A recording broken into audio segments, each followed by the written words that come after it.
The power of purpose. Dispersion is weakness, concentration is power. Destruction is a scattering, preservation a uniting process. Things are useful and thoughts are powerful in the measure that their parts are strongly and intelligently concentrated. Purpose is highly concentrated thought. All the mental energies are directed to the attainment of an object, and obstacles which intervene between the thinker and the object are, one after another, broken down and overcome. Purpose is the keystone in the temple of achievement. It binds and holds together in complete whole that which would otherwise lie scattered and useless.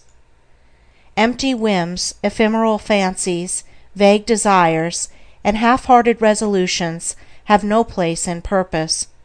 In the sustained determination to accomplish, there is an invincible power which swallows up all inferior considerations, and marches direct to victory. All successful men are men of purpose. They hold fast to an idea, a project, a plan, and will not let it go. They cherish it, brood upon it, tend and develop it, and when assailed by difficulties, they refuse to be beguiled into surrender. Indeed, the intensity of the purpose increases with the growing magnitude of the obstacles encountered. The men who have molded the destinies of humanity have been mighty men of purpose. Like the Roman laying his road, they have followed along a well-defined path, and have refused to swerve aside even when torture and death confronted them.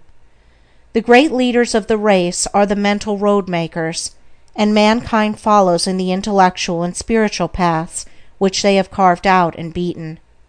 Great is the power of purpose. To know how great, let a man study it in the lives of those whose influence has shaped the ends of nations and directed the destinies of the world. In an Alexander, a Caesar, or a Napoleon, we see the power of purpose when it is directed in worldly and personal channels. In a Confucius, a Buddha, or a Christ, we perceive its vaster power when its course is along heavenly and impersonal paths. Purpose goes with intelligence. There are lesser and greater purposes according with degrees of intelligence. A great mind will always be great of purpose. A weak intelligence will be without purpose. A drifting mind argues a measure of undevelopment. What can resist an unshakable purpose? What can stand against it or turn it aside? Inert matter yields to a living force, and circumstance succumbs to the power of purpose. Truly the man of unlawful purpose will, in achieving his ends, destroy himself, but the man of good and lawful purpose cannot fail. It only needs that he daily renew the fire and energy of his fixed resolve, to consummate his object.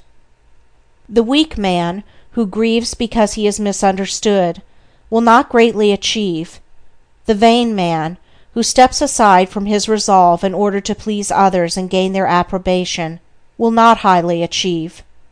The double-minded man, who thinks to compromise his purpose, will fail.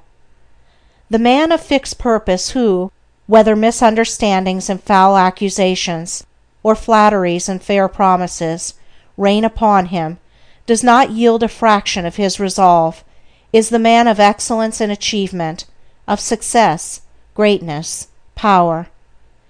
Hindrances stimulate the man of purpose. Difficulties nerve him to renewed exertion. Mistakes, losses, pains do not subdue him, and failures are steps in the ladder of success, for he is ever conscious of the certainty of final achievement. All things at last yield to the silent, irresistible, all-conquering energy of purpose. Out of the night that covers me, black as the pit from pole to pole, I thank whatever gods may be for my unconquerable soul. In the fell clutch of circumstance, I have not whined nor cried aloud. Under the bludgeoning of chance, my head is bloody but unbowed.